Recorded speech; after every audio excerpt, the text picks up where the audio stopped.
Good morning student.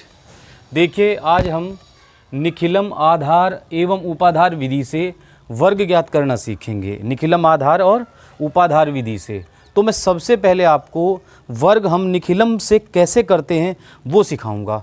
बड़ा आसान है, रियलिटी है ये भाई साहब, गजब समझ में आने वाला है आपको। इतना शानदार समझ में आएगा कि आप ये कहोगे कि वास्तविकता में निखिलम आधार विधि तो हमने आज पहली बार समझी है। रियलिटी अब देखना, आप देखो क्या लिखा है, निखिलम आधार एवं उपाधार विधि से वर्ग ज्ञात करना। तो मैं सबसे पहले आपको बताऊंगा निखिलम आधार विधि से वर्ग कैसे ज्ञात करते हैं। तो आपको मात्र एक छोटा सा फॉर्मूला रटना है। कौन सा फॉर्मूला?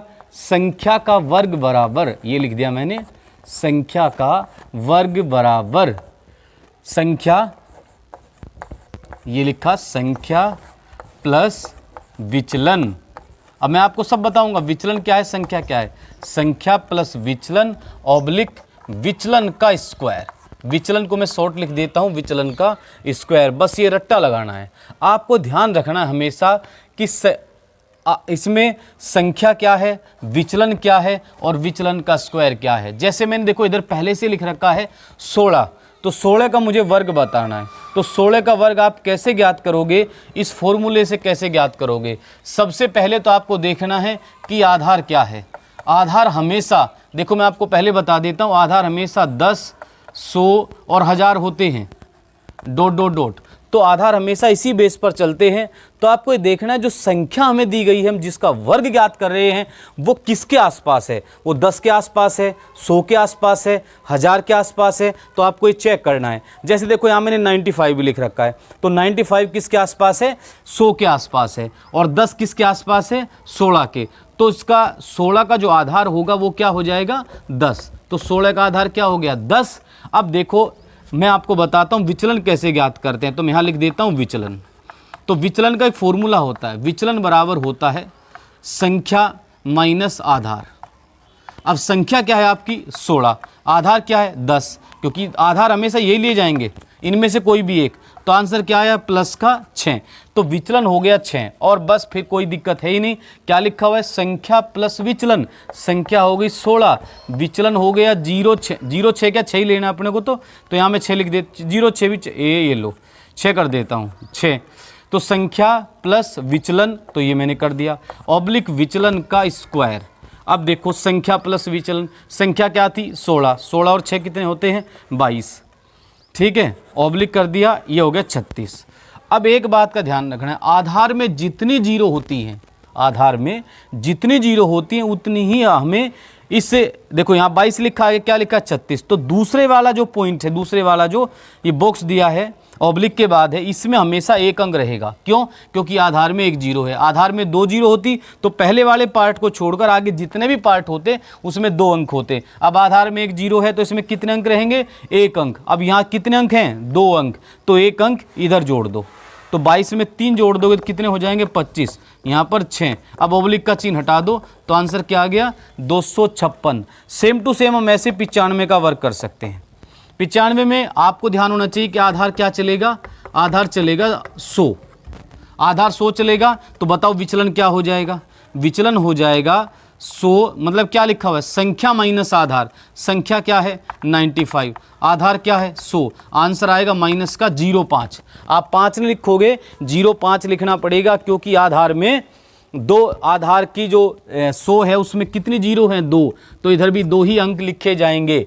अब आपको क्या करना है, संख्या प्लस विचलन ऑब्लिक विचलन का स्क्वायर। संख्या क्या है 95 प्लस विचलन, अब विचलन क्या है माइनस का 0.5 ऑब्लिक करके माइनस का 0.5 का स्क्वायर कर देंगे। अब बताओ 95 प्लस माइनस माइनस, तो 95 में से 5 जाएंगे तो कितने बचेंगे 90। आगे देखो -5 का वर्ग क्या होता है 25। और एक विशेष बात सुन लियो आप, क्या कि आधार में जितनी जीरो हैं उतने ही नंबर आपको इसमें रखने हैं। तो आप ये अब ये आधार में कितने जीरो हैं 2, तो इधर भी आपको कितने नंबर रखने हैं 2 ही नंबर रखने हैं। तो आपका आंसर हो जाएगा 90, 25। बहुत आसान है। ये तो थी आधार विधि। अब मैं आपको समझाने वाला हूँ उपाधार विधि। उपाधार विधि के द्वारा हम वर्ग कैसे ज्ञात करते हैं। अभी तो मैंने बताया आधार विधि के द्वारा, और बहुत आसान है, संख्या प्लस विचलन, विचलन का स्क्वायर। संख्या तो ये हो ही गई, विचलन आप करोगे आधार में से घटा करके संख्या माइनस आधार, तो बस और ऐसे करना है। कितना आसान है, मज़ेदार है। और 1 मिनट ये चेक करना हो कि आंसर सही है या गलत है, तो 95 की अलग से गुणा कर लो, 95 गुणा 95 अलग से, तो आपको अपना ध्यान पड़ जाएगा कि जो आंसर आने वाला है वो सही है या गलत है। ठीक है, ओके बच्चों। अभी मैं नेक्स्ट बताता हूँ आपको उपाधार विधि से वर्ग ज्ञात करना।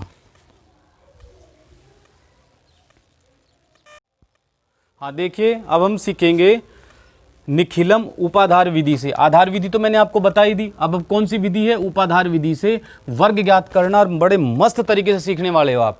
उपाधार विधि उनमें लागू होगी जिसमें जैसे 20 से ऊपर चले जाएंगे जो भी अंक और 90 से नीचे रहेंगे, तो 20 से 90 तक के जो भी अंक रहेंगे, या फिर हम 100 से ऊपर की बात करें, 100 से ऊपर जाने के बाद 200, 300, 400, 500, 900 तक जो भी आएंगे, उन सभी में हम कौन सी विधि लगाने वाले हैं बच्चों, उपाधार विधि। अब उपाधार विधि के द्वारा वर्ग कैसे ज्ञात करते हैं मैं आपको बताता हूं। इसके लिए आपको ये फॉर्मूला रट्टा लगाना पड़ेगा। कौन सा, संख्या का स्क्वायर बराबर उपाधार अंक इंटू संख्या प्लस विचलन, विचलन का स्क्वायर। देखो इसके लिए आपको एक चीज आपको कंफर्म करनी पड़ेगी, क्या कि जैसे हम ये संख्या लेते हैं 28, तो 28 में आधार क्या है।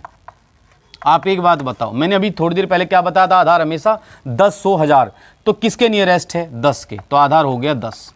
उसके बाद आएगा उपाधार। तो मैं आपको एक चीज़ और बता देता हूँ, उपाधार, तो उपाधार इसमें होगा 10 × 2। एक होता है उपाधार अंक, तो उपाधार अंक इसमें हो जाएगा, देखो हमेशा ध्यान रखना, 28 में जो इधर लिखा हुआ ये हमेशा उपाधार अंक होता है। 28 में 2 उपाधार अंक है, 204 में भी 2 उपाधार अंक है, तो उपाधार अंक क्या हो गया, 2। रही बात विचलन की, तो विचलन का फॉर्मूला बदल जाएगा। अब यहाँ हम लिखेंगे संख्या माइनस आधार, नहीं लिखेंगे उपाधार लिखेंगे, संख्या माइनस उपाधार। संख्या क्या है 28, उपाधार क्या है 10 × 2 मतलब 20, आंसर क्या है 8। तो अब की बार विचलन क्या है 8, तो विचलन तो हो गया 8 और 2 हो गया उपाधार अंक और संख्या हो गई 28। अब देखो फटाफट आंसर आने वाला है, कोई दिक्कत नहीं है, ध्यान से देखो आप। उपाधार अंक, उपाधार अंक देखो यहाँ से एक फटाक से 2 इंटू संख्या, 1 मिनट यहाँ पर लिखेंगे 28 का वर्ग, 2 इंटू संख्या प्लस विचलन, संख्या क्या है 28, विचलन क्या है 8 ऑब्लिक विचलन का स्क्वायर, 0,8 का स्क्वायर। ठीक है, अब बल्कि 0,8 के बजाय अपन यहाँ पर 8 ही रखेंगे। क्यों रखेंगे, क्योंकि आधार में एक 0 है, जितने आधार में 0 होती है उतने विचलन में अंक होते हैं। अपन यहाँ पर क्या लेंगे 8, तो यहाँ लिखेंगे 2। बताओ 28 और 8 कितने होते हैं, 36 ऑब्लिक 64 बराबर 36 दूनी 72 ऑब्लिक 64। अब 64 में 6 इधर जोड़ दो तो कितने हो जाएंगे 78 और यहाँ पर 4, तो आंसर क्या हो गया 784। बहुत आसान है, कोई प्रॉब्लम है ही नहीं, दनादन क्वेश्चन होते हैं। अब चलिए 204 की बात करें, तो इसमें कुछ भी नहीं करना है आपको। देखो 1 मिनट, बस ये चीज़ें मुझे यहाँ से हटानी है। आधार क्या हो जाएगा 100, उपाधार 100 × 2, क्योंकि अब मैं किसका वर्ग कर रहा हूँ 204 का, तो मैंने यहाँ लिख दिया 204।